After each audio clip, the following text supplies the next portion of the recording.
ಬಂಧುಗಳೇ ನಮಸ್ಕಾರ, ಹೇಗಿದ್ರೆ ನೀವೆಲ್ಲರೂ? ನಾನು ಸುಬ್ರಹ್ಮಣ್ಯ ಎಸ್ ಹಂಡಿಗೆ. ಬಂಧುಗಳೇ, ಡಿ.ಕೆ. ಶಿವಕುಮಾರ್ ಮುಖ್ಯಮಂತ್ರಿಯಾಗಿ 13 ಮಂದಿ ಸಚಿವರಾಗಿ ಪ್ರಮಾಣ ವಚನವನ್ನು ಸ್ವೀಕರಿಸಿದ್ದಾಗಿದೆ. ಡಿ.ಕೆ. ಶಿವಕುಮಾರ್ ಸರ್ಕಾರದ ಯುಗ ಆರಂಭ ಆಗಿದೆ. ಸಹಜವಾಗಿ ಕುತೂಹಲ ಇದೆ.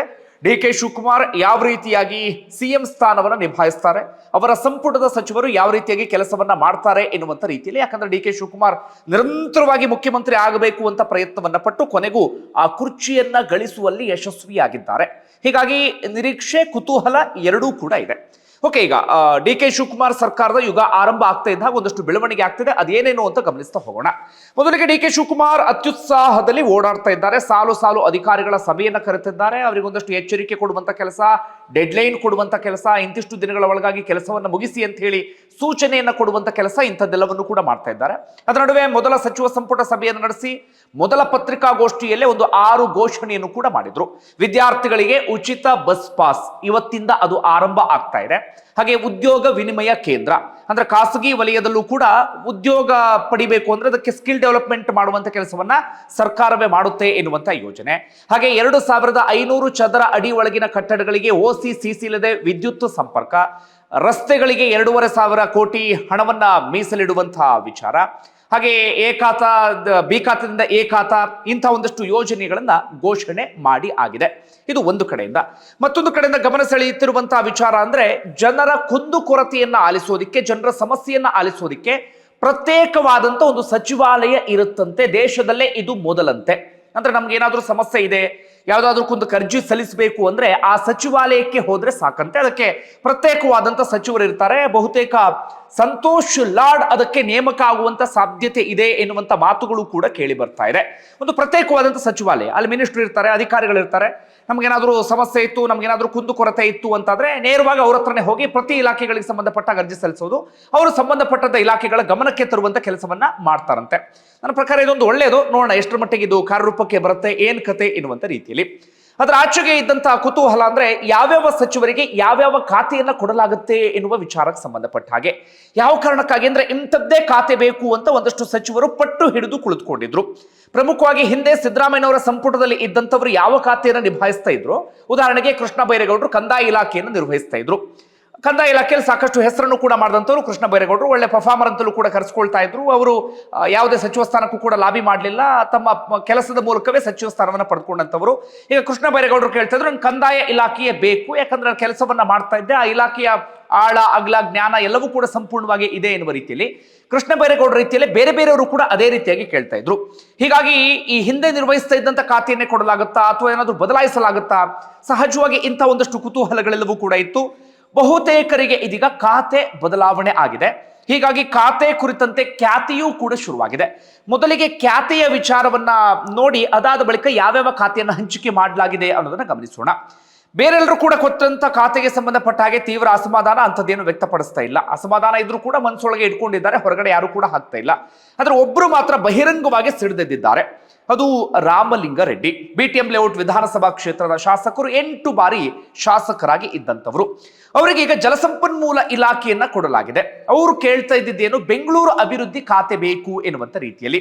ಯಾಕೆ, ಏನು, ಎತ್ತ ಅಂತ ಗಮನಿಸ್ತಾ ಹೋಗೋದಾದ್ರೆ ನಮ್ಮಲ್ಲಿ ಒಂದಷ್ಟು ಇಲಾಖೆಗಳಿಗೆ ವಿಪರೀತ ಹಣ ಬರುತ್ತೆ. ಅಂತಹ ಇಲಾಖೆಗಳನ್ನ ತುಂಬಾ ಪ್ರಭಾವ ಇರುವಂತ ಇಲಾಖೆ ಅಥವಾ ತುಂಬಾ ಮಹತ್ವದ ಇಲಾಖೆ ಎನ್ನುವ ರೀತಿಯಲ್ಲಿ ನಾವು ಕರಿತೀವಿ. ಈ ರೀತಿಯಾಗಿ ತುಂಬಾನೇ ಹಣ ಬರುವಂತ ಇಲಾಖೆ ಯಾವುದು ಅಂದ್ರೆ ಅದು ಜಲಸಂಪನ್ಮೂಲ ಇಲಾಖೆ. ಹಿಂದೆ ಡಿ.ಕೆ. ಶಿವಕುಮಾರ್ ಅವರು ನಿರ್ವಹಿಸ್ತಾ ಇದ್ದಂತ ಇಲಾಖೆ. ಆದ್ರೆ ಇಷ್ಟೆಲ್ಲಾ ದುಡ್ಡು ಬರುವಂತ ಇಲಾಖೆನ ರಾಮಲಿಂಗಾರೆಡ್ಡಿ ಅವರು ಯಾಕೆ ಬೇಡ ಅಂತಿದ್ದಾರೆ ಅಂದ್ರೆ ರಾಮಲಿಂಗಾರೆಡ್ಡಿ 2 ಕಾರಣವನ್ನ ಕೊಡ್ತಾ ಇದ್ದಾರೆ. ನಾನು ಹುಟ್ಟಿದ್ದು ಬೆಳೆದಿದ್ದು ಎಲ್ಲವೂ ಕೂಡ ಬೆಂಗಳೂರಿನಲ್ಲಿ. ಬೆಂಗಳೂರಿನ ಸಮಸ್ಯೆಗಳ ಬಗ್ಗೆ ನನಗೆ ಅರಿವಿದೆ. ನಾನು ಯಾವತ್ತೂ ಕೂಡ ರೈತರ ಜೊತೆಗೆ ಓಡಾಡಿಲ್ಲ, ರೈತರ ಜೊತೆಗೆ ಬೆರೆತಿಲ್ಲ, ಅಥವಾ ಜಲಸಂಪನ್ಮೂಲ ಇಲಾಖೆಗೆ ಸಂಬಂಧಪಟ್ಟ ಹಾಗೆ ಅದರಲ್ಲಿ ನಿರಂತರವಾಗಿ ಒಂದಷ್ಟು ಕಾನೂನು ಸಂಘರ್ಷ ಇರುತ್ತೆ, ಅದು ಯಾವುದಕ್ಕೆ ಸಂಬಂಧಪಟ್ಟ ಹಾಗೆಯೂ ಕೂಡ ತಿಳ್ಕೊಂಡಿಲ್ಲ ಅಂತ ಹೇಳಿ. ಉದಾಹರಣೆಗೆ ಈಗ ಮೇಕೆದಾಟು ಯೋಜನೆಗೆ ಸಂಬಂಧಪಟ್ಟ ಒಂದಷ್ಟು ಚರ್ಚೆ ಆಗ್ತಾ ಇದೆ. ಕಾವೇರಿ ವಿಚಾರದಲ್ಲಿ ಒಂದಷ್ಟು ವ್ಯಾಜ್ಯಗಳೆಲ್ಲವೂ ಕೂಡ ಇದ್ದೇ ಇರುತ್ತೆ. ಅದು ಯಾವುದಕ್ಕೆ ಸಂಬಂಧಪಟ್ಟ ಹಾಗೆಯೂ ಕೂಡ ನನಗೆ ಜ್ಞಾನ ಇಲ್ಲ. ನನಗೆ ಜ್ಞಾನವೇ ಇಲ್ಲದಂತ, ನನ್ನ ಆಸಕ್ತಿಯ ಕ್ಷೇತ್ರವೇ ಅಲ್ಲದಂತ ಜಲಸಂಪನ್ಮೂಲ ಇಲಾಖೆಯನ್ನು ಕೊಟ್ಟರೆ ನಾನು ಹೇಗೆ ಅಲ್ಲಿ ಒಳ್ಳೆ ಕೆಲಸವನ್ನ ಮಾಡೋದಕ್ಕೆ ಸಾಧ್ಯ? ಬೆಂಗಳೂರು ಆದ್ರೆ ನನಗೆ ಸಂಪೂರ್ಣವಾದಂತ ಜ್ಞಾನ ಇದೆ, ಹೀಗಾಗಿ ನನಗೆ ಬೆಂಗಳೂರು ಕೊಡಿ ಅಂತ ಪಟ್ಟು ಹಿಡಿದು ಕುಳಿತುಕೊಂಡಿದ್ದಾರೆ. ಹಾಗೆ ಅವರು ಇಡ್ತಿರುವಂತ ಇನ್ನೊಂದು ಕಾರಣ ಏನಪ್ಪಾ ಅಂದ್ರೆ ಹಿಂದೆ 2023ರಲ್ಲಿ ನಾನು ಬೆಂಗಳೂರಿಗೆ ಪಟ್ಟು ಹಿಡಿದಿದ್ದೆ. ಆಗ ಡಿ ಕೆ ಶಿವಕುಮಾರ್ ಅದನ್ನು ತೆಗೆದುಕೊಂಡ್ರು. ಆಗ ಡಿ ಕೆ ಶಿವಕುಮಾರ್ ಮತ್ತೆ ಡಿ ಕೆ ಸುರೇಶ್ ನನಗೆ ಪ್ರಾಮಿಸ್ ಮಾಡಿದ್ರು 2.5 ವರ್ಷ ಆದ ಬಳಿಕ ನನಗೆ ಬೆಂಗಳೂರು ಅಭಿವೃದ್ಧಿ ಕೊಡ್ತೀನಿ ಅಂತ ಹೇಳಿ. ಆದ್ರೆ ಆ ಪ್ರಾಮಿಸ್ ಅನ್ನ ಬ್ರೇಕ್ ಮಾಡಿದ್ದಾರೆ ಅನ್ನೋದು ರಾಮಲಿಂಗಾರೆಡ್ಡಿ ಅವರ ವಾದ. ಒಂದ್ ರೀತಿಯಲ್ಲಿ ವಾದದಲ್ಲಿ ಅರ್ಥ ಇದೆ ಅಂತ ಅನಿಸ್ತಾ ಇದೆ. ರಾಮಲಿಂಗಾರೆಡ್ಡಿ ಅವರು ನಿಮ್ಮೆಲ್ಲರಿಗೂ ಕೂಡ ಗೊತ್ತಿರುವ ಹಾಗೆ ಬೆಂಗಳೂರಿನಲ್ಲೇ ಹುಟ್ಟಿ ಬೆಳೆದು ಎಲ್ಲವೂ ಕೂಡ ಬೆಂಗಳೂರೇ. ಜಲಸಂಪನ್ಮೂಲ ಇಲಾಖೆಗೆ ಅವರಿಗೂ ಸಂಬಂಧವೇ ಇಲ್ಲ. ಆದ್ರೆ ನಮ್ಮಲ್ಲಿ ಸಾಕಷ್ಟು ಮಂದಿಗೆ ಸಂಬಂಧವೇ ಇಲ್ಲದಂತ ಇಲಾಖೆಗಳನ್ನು ಕೊಟ್ಟಿದ್ದು ಗೊತ್ತೇ ಇದೆ ನಿಮಗೆ. ಈ ಕರಾವಳಿ ಮೀನುಗಾರಿಕೆಗೆ ಸಂಬಂಧಪಟ್ಟ ಹಾಗೆ ಸಂಬಂಧವೇ ಇಲ್ಲದಂಥವರಿಗೆ ಅದಕ್ಕೆ ಸಂಬಂಧಪಟ್ಟಂತ ಸಚಿವರನ್ನಾಗಿ ಮಾಡಿಬಿಟ್ಟಿದ್ರು. ಅರಣ್ಯಕ್ಕೆ ಸಂಬಂಧಪಟ್ಟ ಹಾಗೆ ಸಂಬಂಧವೇ ಇಲ್ಲದಂಥವ್ರು ಅರಣ್ಯ ಸಚಿವರನ್ನಾಗಿ ಎಲ್ಲವೂ ಕೂಡ ಮಾಡಿಬಿಟ್ಟಿದ್ರು. ಇಂಥದ್ದೆಲ್ಲವೂ ಕೂಡ ಆಗ್ತಿರುತ್ತೆ. ಈಗ ರಾಮಲಿಂಗಾರೆಡ್ಡಿ ಅವರ ವಿಚಾರದಲ್ಲೂ ಕೂಡ ಹಾಗೆ ಆಗಿದೆ. ಆ ಕಾರಣಕ್ಕಾಗಿ ನಿನ್ನೆ ಅವ್ರನ್ನ ಮನವೊಲಿಸುವಂತ ಪ್ರಯತ್ನವನ್ನ ಮಾಡಲಾಯಿತು. ಅದರ ಸಭೆಯಿಂದ ರಾಮಲಿಂಗಾರೆಡ್ಡಿ ಹೊರಗಡೆ ಬಂದ್ರು. ಅಷ್ಟು ಮಾತ್ರ ಅಲ್ಲ, ರಾಜೀನಾಮೆ ಪತ್ರವನ್ನ ಮುಖ್ಯಮಂತ್ರಿಗಳಿಗೆ ಕೊಟ್ಟಿದ್ದಾರೆ. ನಾನಿಲ್ಲ ಶಾಸಕನಾಗೆ ಇರ್ತೇನೆ, ನನಗೆ ಸಚಿವ ಸ್ಥಾನ ಬೇಡವೇ ಬೇಡ ಎನ್ನುವಂತ ರೀತಿಯಲ್ಲಿ. ಅದರ ರಾಜೀನಾಮೆ ಅಂಗೀಕಾರ ಅಂತದ್ದೇನು ಕೂಡ ಆಗಿಲ್ಲ. ಒಟ್ಟಾರೆ ನಿನ್ನೆ ಒಂದಷ್ಟು ಹೈಡ್ರಾಮಾಗಳೆಲ್ಲವೂ ಕೂಡ ಸೃಷ್ಟಿಯಾಗಿತ್ತು. ಇವತ್ತು ಕೂಡ ಅದು ಕಂಟಿನ್ಯೂ ಆಗುವಂತ ಸಾಧ್ಯತೆ ಇದೆ. ಒಂದು ಮೂಲಗಳ ಮಾಹಿತಿಯ ಪ್ರಕಾರ ರಾಮಲಿಂಗಾರೆಡ್ಡಿ ಇವತ್ತು ಸಚಿವ ಸ್ಥಾನಕ್ಕೆ ರಾಜೀನಾಮೆಯನ್ನು ಕೊಟ್ಟರೂ ಕೊಡಬಹುದು ಎನ್ನುವಂತ ಚರ್ಚೆಗಳೆಲ್ಲವೂ ಕೂಡ ಆಗ್ತಾ ಇದೆ. ಕಾದ್ ನೋಡೋಣ ರಾಮಲಿಂಗಾರೆಡ್ಡಿ ಹಾಗೇನಾದ್ರೂ ಮಾಡ್ತಾರ ಏನು ಎತ್ತ ಅಂತ ಹೇಳಿ. ಹಾಗೇನಾದ್ರೂ ಮಾಡಿದ್ರು ಅಂತಾದ್ರೆ ಹೊಸದಾಗಿ ಅಸ್ತಿತ್ವಕ್ಕೆ ಬಂದಂತ ಸರ್ಕಾರಕ್ಕೆ ಒಂದು ಬಿಗ್ ಶಾಕ್ ಅಂದ್ರೂ ಕೂಡ ತಪ್ಪಾಗ್ಲಿಕ್ಕಿಲ್ಲ. ಇದು ರಾಮಲಿಂಗಾರೆಡ್ಡಿ ಅವರ ವಿಚಾರಕ್ಕೆ ಸಂಬಂಧಪಟ್ಟಂತ ಒಂದಷ್ಟು ಬೆಳವಣಿಗೆ. ಇವತ್ತು ಕಾದ್ ನೋಡೋಣ ಏನಾಗುತ್ತೆ ರಾಮಲಿಂಗಾರೆಡ್ಡಿ ಅವರ ವಿಚಾರದಲ್ಲಿ ಅಂತ ಹೇಳಿ. ಇನ್ನುಳಿದಂತೆ ಯಾರ್ಯಾರಿಗೆ ಯಾವ್ಯಾವ ಖಾತೆಯನ್ನು ಕೊಡಲಾಗಿದೆ. ಡಿ ಕೆ ಶಿವಕುಮಾರ್ ಹಣಕಾಸು ಹೆಚ್ಚು ಕಡಿಮೆ ಕೃಷ್ಣ ಬೈರೇಗೌಡರಿಗೆ ಹೋಗುತ್ತೆ ಅನ್ನುವಂಥ ಚರ್ಚೆ ನಡೀತಿತ್ತು. ಇಲ್ಲ, ಹಣಕಾಸನ್ನ ಮುಖ್ಯಮಂತ್ರಿಗಳೇ ಇಟ್ಕೊಂಡಿದ್ದಾರೆ. ಹಣಕಾಸು, DPR ಮತ್ತು ಇತರ ಇಲಾಖೆ, ಹಂಚಿಕೆ ಆಗದಂತ ಇಲಾಖೆಗಳೆಲ್ಲವೂ ಕೂಡ ಅವರ ಬಳಿಯೇ ಇದೆ. ಡಾಕ್ಟರ್ ಜಿ ಪರಮೇಶ್ವರ್ ಕಂದಾಯ, ಕೃಷ್ಣ ಬೈರೇಗೌಡರ ಬಳಿ ಇತ್ತಲ್ಲ ಕಂದಾಯ, ಅದನ್ನ ಪರಮೇಶ್ವರ್ ಕೇಳಿ ಪಡೆಯುವಲ್ಲಿ ಯಶಸ್ವಿಯಾಗಿದ್ದಾರೆ. ಪರಮೇಶ್ವರ್ ಸದ್ಯ DCM, ಕಂದಾಯ, ಕ್ರೀಡಾ ಮತ್ತು ಯುವಜನ ಸಬಲೀಕರಣ. ಪ್ರಿಯಾಂಕ್ ಖರ್ಗೆಗೆ ಗೃಹ ಇಲಾಖೆಯನ್ನ ಕೊಡಲಾಗಿದೆ. IT BT ಪ್ಲಸ್ ಗೃಹ ಇಲಾಖೆ. ಸಾಮಾಜಿಕ ಜಾಲತಾಣದಲ್ಲಿ ಬಹಳ ಚರ್ಚೆ ಆಗ್ತಿರುವಂತಹ ವಿಚಾರ ಪ್ರಿಯಾಂಕ್ ಖರ್ಗೆಯ ಗೃಹ ಇಲಾಖೆ. KJ ಜಾರ್ಜ್ ಅವರಿಗೆ ಇಂಧನವೇ ಇತ್ತು, ಈಗ ಇಂಧನ ಪ್ಲಸ್ ಪ್ರವಾಸೋದ್ಯಮ. MB ಪಾಟೀಲ್ ಬೃಹತ್ ಮತ್ತು ಮಧ್ಯಮ ಕೈಗಾರಿಕೆ.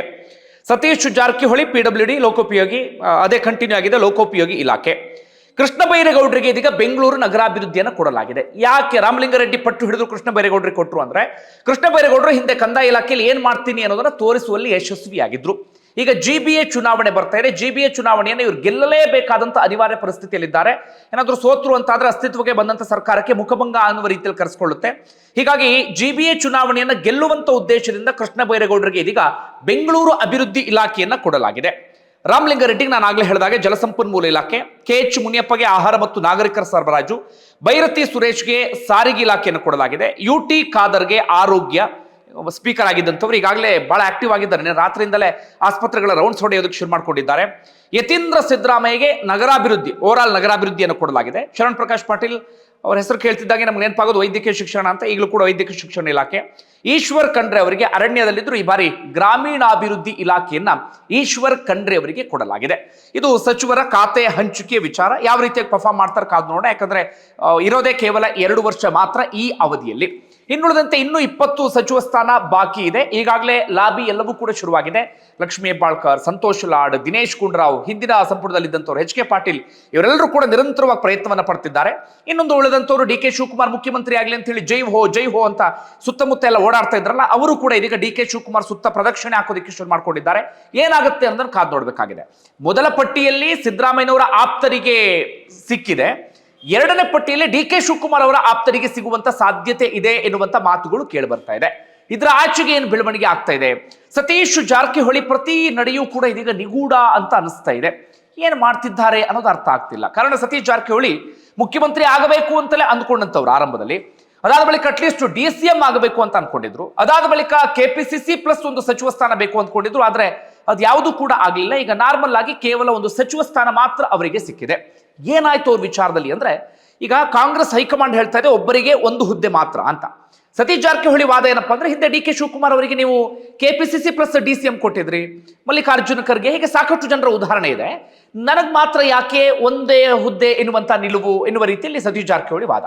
ಆದ್ರೆ ಹೈಕಮಾಂಡ್ ಅದಕ್ಕೆ ಪಟ್ಟು ಹಿಡಿದು ಕುಳಿತುಕೊಂಡು, ಇಲ್ಲ ನೀವು ಸಚಿವರಾಗಿ ಬೆಳಗಾವಿ ಉಸ್ತುವಾರಿ, ಇಲ್ಲ ಅಂತಂದ್ರೆ ನೀವು KPCC ಅಧ್ಯಕ್ಷರಾಗಿ ಅಂತ. ಸತೀಶ್ ಜಾರಕಿಹೊಳಿಗೆ ಇರುವಂತ ಆತಂಕ ಏನು ಅಂದ್ರೆ, ನಾನು ಬರೀ KPCC ಅಧ್ಯಕ್ಷನಾಗ್ಬಿಟ್ರೆ, ಸಚಿವ ಸ್ಥಾನ ಇಲ್ಲದೆ ಹೋಗ್ಬಿಟ್ರೆ ಬೆಂಗಳೂರು ಉಸ್ತುವಾರಿ ಲಕ್ಷ್ಮೀ ಹೆಬ್ಬಾಳ್ಕರ್ ಅಥವಾ ಲಕ್ಷ್ಮಣ ಸವದಿ ಕೈಗೆ ಸಿಗುತ್ತೆ. ಅವ್ರ ಕೈಗೆ ಸಿಕ್ತು ಅಂದ್ರೆ ಬೆಳಗಾವಿ ನನ್ನ ಕೈ ತಪ್ಪು ಹೋಗಿಬಿಡುತ್ತೆ ಎನ್ನುವಂತ ಆತಂಕ. ಹೀಗಾಗಿ ಎರಡರಲ್ಲಿ ಯಾವುದು ಅಂದಾಗ KPCC ಅಧ್ಯಕ್ಷ ಸ್ಥಾನವನ್ನ ತ್ಯಾಗ ಮಾಡಿ ಕೊನೆಗೆ ಸತೀಶ್ ಜಾರಕಿಹೊಳಿ ಇದೀಗ ಬೆಳಗಾವಿ ಉಸ್ತುವಾರಿ ಪ್ಲಸ್ ಸಚಿವ ಸ್ಥಾನವನ್ನ ಅವರು ಒಪ್ಪಿಕೊಂಡಿದ್ದಾರೆ. ಆದ್ರೆ ನಿನ್ನೆ ಅವರು ಬಹಿರಂಗವಾಗಿ ತಮ್ಮ ಅಸಮಾಧಾನ ವ್ಯಕ್ತಪಡಿಸಿದ್ರು. ಕೆಪಿಸಿಸಿ ಪ್ಲಸ್ ಸಚಿವ ಸ್ಥಾನ ನನಗೆ ಸಿಗಬೇಕಿತ್ತು ಎನ್ನುವಂತ ರೀತಿಯಲ್ಲಿ. ಯಾಕೆ ಸಿಗ್ಲಿಲ್ಲ ಎನ್ನುವಂತ ಒಂದಷ್ಟು ಚರ್ಚೆಯೂ ಕೂಡ ನಡೀತಾ ಇದೆ. ಅದರ ಕಾರಣ ಏನಪ್ಪಾ ಅಂದ್ರೆ, ಹಿಂದೆ ಸತೀಶ್ ಜಾರಕಿಹೊಳಿಗೆ ಸಿದ್ದರಾಮಯ್ಯನವರ ಜೊತೆಗೆ ಆಪ್ತತೆ ಇತ್ತು, ಆದ್ರೆ ಈಗ ಆ ರಾಜಕೀಯ ಆಪ್ತತೆ ಇಲ್ಲ ಎನ್ನುವಂತ ಮಾತುಗಳು ಕೇಳಿ ಬರ್ತಾ ಇದೆ. ಹಿಂದೆ 2005ರಲ್ಲಿ ಸಿದ್ದರಾಮಯ್ಯನವರು ಅಹಿಂದ ಸಮಾವೇಶ ಮಾಡಿದಾಗ ಅದನ್ನು ಕಂಪ್ಲೀಟ್ ಆಗಿ ಅದರ ಜವಾಬ್ದಾರಿಯನ್ನು ತೆಗೆದುಕೊಂಡಂತವ್ರು ಇದೇ ಸತೀಶ್ ಜಾರಕಿಹೊಳಿ. ಸಿದ್ದರಾಮಯ್ಯನವರ ಜೊತೆಗೆ ಜೆಡಿಎಸ್ಗೆ ಬಂದಂತವರು ಸತೀಶ್. ಅದರ ಜೊತೆಗೆ ಸಿಎಂ ಆಗಿ ಸಿದ್ದರಾಮಯ್ಯ ಮುಂದುವರಿಬೇಕು ಅಂತ ವಾದ ಮಾಡ್ತಿದ್ದವರು ಕೂಡ ಸತೀಶ್ ಜಾರಕಿಹೊಳಿ. ಆದ್ರೆ ಹಿಂದೆ ಇದ್ದಂತ ಆ ಆಪ್ತತೆ, ರಾಜಕೀಯ ಆಪ್ತತೆ ಸಿದ್ದರಾಮಯ್ಯನವರ ಜೊತೆಗೆ ಇತ್ತೀಚಿನ ದಿನಗಳಲ್ಲಿ ಇರಲಿಲ್ಲ ಎನ್ನುವಂತ ಮಾತು ಕೂಡ ಇದೆ. ಅದಕ್ಕೆ ಕಾರಣ ಏನಪ್ಪಾ ಅಂದ್ರೆ, ಸತೀಶ್ ಜಾರಕಿಹೊಳಿ ಕೆಪಿಸಿಸಿ ಅಧ್ಯಕ್ಷರಾಗಬೇಕು, ಜೊತೆಗೆ ಸಚಿವರಾಗಬೇಕು ಅಂತ ಪ್ರಯತ್ನವನ್ನ ಪಡ್ತಾ ಇದ್ರಂತೆ. ಮುಂಚೆ ಅವರು ಸಿಎಂ ಸ್ಥಾನಕ್ಕೆ ಟವಲ್ ಆಗ್ತಾ ಇದ್ರು, ಡಿಸಿಎಂ ಆಗಬೇಕು ಅಂತ ಪ್ರಯತ್ನವನ್ನ ಪಡ್ತಾ ಇದ್ರು. ಕೊನೆಗೆ ಅದು ಯಾವುದು ಆಗದೆ ಇದ್ದಾಗ ಕೆಪಿಸಿಸಿ ಪ್ಲಸ್ ಸಚಿವ ಸ್ಥಾನ ಬೇಕು ಅನ್ನೋದು ಸತೀಶ್ ಜಾರಕಿಹೊಳಿ ಅವರ ಮನಸ್ಸಲ್ಲಿ ಬಂದಿತ್ತು. ಹೀಗಾಗಿ ಇತ್ತೀಚೆಗೆ ಏನ್ ಮಾಡಿದ್ರು ಅಂದ್ರೆ, ಸಿದ್ದರಾಮಯ್ಯನವರ ಕ್ಯಾಂಪ್ ಅನ್ನ ತೊರೆದು ಡಿ.ಕೆ. ಶಿವಕುಮಾರ್ ಅವರ ಕ್ಯಾಂಪ್ ಅಲ್ಲಿ ಹೆಚ್ಚಾಗಿ ಗುರುತಿಸಿಕೊಂಡಿದ್ರಂತೆ ಸತೀಶ್ ಜಾರಕಿಹೊಳಿ. ಡಿ.ಕೆ. ಶಿವಕುಮಾರ್ ಪದೇ ಪದೇ ಸತೀಶ್ ಜಾರಕಿಹೊಳಿ ಅವರ ಭೇಟಿ ಆಗ್ತಾ ಇದ್ರು, ಅವ್ರ ಜೊತೆಗೆ ಒಂದಷ್ಟು ಚರ್ಚೆಗಳೆಲ್ಲವೂ ಕೂಡ ಮಾಡ್ತಾ ಇದ್ರು. ಇದು ಸಿದ್ದರಾಮಯ್ಯನವರ ಅಸಮಾಧಾನಕ್ಕೆ ಕಾರಣ ಆಗಿತ್ತು. ನನ್ನ ಪಕ್ಕಾ ಶಿಷ್ಯ ಇತ್ತೀಚೆಗೆ ನನ್ನ ಜೊತೆಗೆ ನಿಲ್ಲಿಲ್ಲ ಅನ್ನುವಂಥ ಕಾರಣಕ್ಕಾಗಿ. ಹೀಗಾಗಿ ಸಿದ್ದರಾಮಯ್ಯನವರು ಏನ್ ಮಾಡ್ತಾರೆ ಅಂದ್ರೆ, ಈ ಡಿ.ಸಿ.ಎಂ ಸ್ಥಾನ ಹೆಚ್ಚು ಕಡಿಮೆ ಪ್ರಿಯಾಂಕ ಖರ್ಗೆ ಒಲಿಯುವಂತ ಸಾಧ್ಯತೆ ಇದು ಮಲ್ಲಿಕಾರ್ಜುನ್ ಖರ್ಗೆ ಕಡೆಯಿಂದ. ಆದ್ರೆ ಡಾಕ್ಟರ್ ಜಿ ಪರಮೇಶ್ವರ್ ಅವರಿಗೆ ಕೊಡಬೇಕು ಅಂತ ಪಟ್ಟು ಹಿಡಿಯುವಲ್ಲಿ ಯಶಸ್ವಿಯಾದ್ರು. ಅದೇ ಸತೀಶ್ ಜಾರಕಿಹೊಳಿ ಅವರ ಪರವಾಗಿ ಸಿದ್ದರಾಮಯ್ಯನವರು ಬ್ಯಾಟಿಂಗ್ ಮಾಡಲಿಲ್ಲ. ಅದು ಡಿ.ಸಿ.ಎಂ ಸ್ಥಾನಕ್ಕಾಗಿ ಆಗಲಿ ಅಥವಾ ಕೆಪಿಸಿಸಿ ಪ್ಲಸ್ ಸಚಿವ ಸ್ಥಾನಕ್ಕಾಗಲಿ ಯಾವುದಕ್ಕೂ ಕೂಡ ಅವರು ಬ್ಯಾಟಿಂಗ್ ಅನ್ನ ಮಾಡೋದಕ್ಕೆ ಹೋಗಲಿಲ್ಲ. ಸಿದ್ದರಾಮಯ್ಯನವರು ಏನಾದರೂ ಪಟ್ಟು ಹಿಡಿದಿದ್ರೆ 100ಕ್ಕೆ 100ರಷ್ಟು ಸತೀಶ್ ಜಾರಕಿಹೊಳಿಗೆ ಆ ಸ್ಥಾನ ಸಿಗ್ತಾ ಇತ್ತು. ಆದ್ರೆ ಸಿದ್ದರಾಮಯ್ಯನವರು ಅಸಮಾಧಾನಿತರಾದಂತ ಕಾರಣಕ್ಕಾಗಿಯೇ ಸತೀಶ್ ಜಾರಕಿಹೊಳಿ ಅವರ ಪರವಾಗಿ ಯಾವುದೇ ವಾದವನ್ನು ಕೂಡ ಮಾಡಲಿಲ್ಲ ಎನ್ನುವಂತ ಚರ್ಚೆ ನಡೀತಾ ಇದೆ. ಇದು ಸಹಜವಾಗಿ ಇದೀಗ ಸತೀಶ್ ಜಾರಕಿಹೊಳಿ ಅವರ ಮುಂದಿನ ನಡೆ ಏನು ಅನ್ನೋದು ತುಂಬಾ ನಿಗೂಢವಾಗಿ ಇರಿಸಿದೆ. ಯಾಕಂದ್ರೆ ಈಗ ಮುಖ್ಯಮಂತ್ರಿ ಆಗಬೇಕು ಅಂತ ಅನ್ಕೊಂಡಂತ ವ್ಯಕ್ತಿ ಅಥವಾ ಅಟ್ಲೀಸ್ಟ್ ಡಿ.ಸಿ.ಎಂ ಆಗಬೇಕು ಅಂದ್ಕೊಂಡಂತ ವ್ಯಕ್ತಿ ಈಗ ಅವರ ಸ್ಥಾನದಲ್ಲಿ ಯಾವುದೇ ಬದಲಾವಣೆಯೂ ಕೂಡ ಆಗಿಲ್ಲ. ಹಿಂದೆಯೂ ಕೂಡ ಸಚಿವರಾಗಿದ್ರು, ಈಗಲೂ ಕೂಡ ಸಚಿವರಾಗಿ ಮುಂದುವರಿತಾ ಇದ್ದಾರೆ. ಹೀಗಾಗಿ ಸಹಜವಾಗಿ ಕುತೂಹಲ ಮೂಡ್ತಾ ಇದೆ, ಏನಾದರೂ ಬೇರೆ ಆಟ ಆಡಬಹುದು ಎನ್ನುವ ರೀತಿಯಲ್ಲಿ. ಯಾಕಂದ್ರೆ ಬಹಿರಂಗವಾಗಿ ಒಂದಷ್ಟು ಸ್ಟೇಟ್ಮೆಂಟ್ ಅನ್ನು ಕೂಡ ಶುರು ಮಾಡ್ಕೊಂಡಿದ್ದಾರೆ. ಒಂದು ಜಮೀರ್ ಅಹಮದ್ ಪರವಾಗಿ ಬ್ಯಾಟಿಂಗ್ ಅನ್ನು ಮಾಡ್ತಿದ್ದಾರೆ, ಮತ್ತೊಂದು ಕಡೆಯಿಂದ ನಾನು ಕೆಪಿಸಿಸಿ ಪ್ಲಸ್ ಸಚಿವ ಸ್ಥಾನ ಸಿಗಬೇಕಾಗಿತ್ತು ನನಗೆ ಎನ್ನುವ ರೀತಿಯಲ್ಲೂ ಕೂಡ ಬಹಿರಂಗವಾಗಿ ಹೇಳಿಕೆಯನ್ನು ಕೊಡ್ತಾ ಇದ್ದಾರೆ. ಇದು ಯಾವ ರೀತಿಯಾಗಿ ಬೆಳವಣಿಗೆ ಆಗುತ್ತೆ ಅದನ್ನು ಕಾದು ನೋಡೋಣ. ಇನ್ನು ಡಿ.ಕೆ. ಶಿವಕುಮಾರ್ ಟ್ರಬಲ್ ಶೂಟರ್ ಎನ್ನುವಂತ ಖ್ಯಾತಿ, ಇಂಥದ್ದೆಲ್ಲವನ್ನು ಕೂಡ ಅವರು ಈ ಟ್ರಬಲ್ ನ ಶೂಟ್ ಮಾಡಬಹುದು ಅಂತಲೂ ಕೂಡ ಅನಿಸ್ತಾ ಇದೆ. ಇನ್ನೊಂದು ಬಹಳ ಕುತೂಹಲ ಇರೋದು ಜಮೀರ್ ಅಹಮದ್ಗೆ ಸಂಬಂಧಪಟ್ಟ ಹಾಗೆ. ನಿಮ್ಮೆಲ್ಲರಿಗೂ ಕೂಡ ಗೊತ್ತಿರುವ ಹಾಗೆ ಡಿ.ಸಿ.ಎಂ ಆಗಬೇಕು ಅಂತ ಪ್ರಯತ್ನವನ್ನ ಪಡ್ತಿದ್ದಂತವ್ರು ಜಮೀರ್ ಅಹಮದ್. ಇವಾಗ ಸ್ಥಿತಿ ಎಲ್ಲಿಗೆ ಬಂತು ಅಂದ್ರೆ, ಸಚಿವರಾಗೋದಕ್ಕೂ ಕೂಡ ಸಾಧ್ಯ ಆಗ್ತಿಲ್ಲ, ಅದಕ್ಕೂ ಕೂಡ ಒದ್ದಾಡುವಂತ ಪರಿಸ್ಥಿತಿ ಎದುರಾಗಿದೆ. ಅದಕ್ಕೆ ಕಾರಣ ಇತ್ತೀಚೆಗೆ ರಿಲೀಸ್ ಆಗಿರುವಂತ ಒಂದು ಆಡಿಯೋ ಹಿಂದೆಯೂ ಒಂದಷ್ಟು ತಂತ್ರ ಇದೆ ಎನ್ನುವಂತ ಮಾತುಗಳು ಕೇಳಿ ಬರ್ತಾ ಇದೆ. ಅದೇನು ಅಂದ್ರೆ, ಆಡಿಯೋ ಕಾಂಗ್ರೆಸ್ ನಾಯಕರಿಗೆ ಸಿಕ್ಕು ಬಹಳ ದಿನ ಆಯ್ತು. ಆದ್ರೆ ಯಾವಾಗ ರಿಲೀಸ್ ಮಾಡಬೇಕು ಅನ್ನೋದು ಅವ್ರಿಗೆ ಬಹಳ ಚೆನ್ನಾಗಿ ಗೊತ್ತಿತ್ತು, ಇಂತಹ ಸಂದರ್ಭ ರಿಲೀಸ್ ಮಾಡಬೇಕು ಅಂತ ಹೇಳಿ. ಹೀಗಾಗಿ ಆ ಸಂದರ್ಭವನ್ನ ಬಳಸಿಕೊಂಡು ಈಗ ರಿಲೀಸ್ ಮಾಡಿ ಜಮೀರ್ ಅಹಮದ್ಗೆ ಡಿ.ಕೆ. ಶಿವಕುಮಾರ್ ಗುನ್ನವನ್ನ ಇಟ್ಟಿದ್ದಾರೆ. ಕಾರಣ ಏನು ಅಂತಂದ್ರೆ, ಈಗ ಅಲ್ಪಸಂಖ್ಯಾತ ನಾಯಕನಾಗಿ ಜಮೀರ್ ಅಹಮದ್ ಬೆಳೀತಾ ಇದ್ರು, ಆದ್ರೆ ಎನ್.ಎ. ಹ್ಯಾರಿಸ್ ಅವರನ್ನ ಆ ಸ್ಥಾನದಲ್ಲಿ ತರಬೇಕು ಅಂತ ಡಿ.ಕೆ. ಶಿವಕುಮಾರ್ ಏನೋ ಪ್ರಯತ್ನವನ್ನ ಪಡ್ತಾ ಇದ್ದಾರಂತೆ. ಈಗ ಜಮೀರ್ಗೆ ಸ್ಥಾನ ಸಿಕ್ತು ಅಂತಂದ್ರೆ ಬೆಂಗಳೂರು ಕೋಟ ಪ್ಲಸ್ ಅಲ್ಪಸಂಖ್ಯಾತ ಕೋಟದಲ್ಲಿ ಇನ್ ಬೇರೆ ಯಾರಿಗೂ ಕೂಡ ಸಿಗೋದಿಲ್ಲ. ಈಗ ಜಮೀರ್ಗಿಲ್ಲ ಅಂತಂದ್ರೆ ಎನ್.ಎ. ಹ್ಯಾರಿಸ್ಗೆ ಅದು ಅವಕಾಶ ಆಗಬಹುದು. ಜೊತೆಗೆ ಅವರ ಪುತ್ರ ನಲ್ಪಾಡ್ ಡಿ.ಕೆ. ಶಿವಕುಮಾರ್ ಅವರ ಆಪ್ತ ಬಳಗದಲ್ಲಿ ಇದ್ದಾರೆ. ಹೀಗಾಗಿ ಜಮೀರ್ ಅಹಮದ್ ಹೊರಗಡೆ ಹೋಗಿ ಎನ್.ಎ. ಹ್ಯಾರಿಸ್ ಒಳಗಡೆ ಬರ್ತಾರೆ ಎನ್ನುವಂತ ಒಂದಷ್ಟು ಚರ್ಚೆಯೂ ಕೂಡ ನಡೀತಾ ಇದೆ. ಅದರ ಆಚೆಗೆ ಜಮೀರ್ ಅಹಮದ್ ಬೇರೆ ಏನಾದರೂ ಪ್ರಯತ್ನವನ್ನ ಪಡ್ತಾರಾ ಹೈಕಮಾಂಡ್ ಮಟ್ಟದಲ್ಲಿ, ಸಿದ್ದರಾಮಯ್ಯನವರ ಆ ಪ್ರಭಾವವನ್ನು ಬಳಸಿಕೊಳ್ತಾರಾ ಏನು ಅನ್ನೋದನ್ನ ಕಾದು ನೋಡಬೇಕಾಗಿದೆ. ಒಟ್ಟಾರೆ ಬಂಧುಗಳೇ, ಎಲ್ಲ ಬೆಳವಣಿಗೆ ಸಂಬಂಧಪಟ್ಟ ನಿಮ್ಗೆ ಏನಿಸ್ತದೆ ಕಮೆಂಟ್ ಬಾಕ್ಸ್ ಅಲ್ಲಿ ಮೆನ್ಷನ್ ಮಾಡಿ. ಧನ್ಯವಾದ.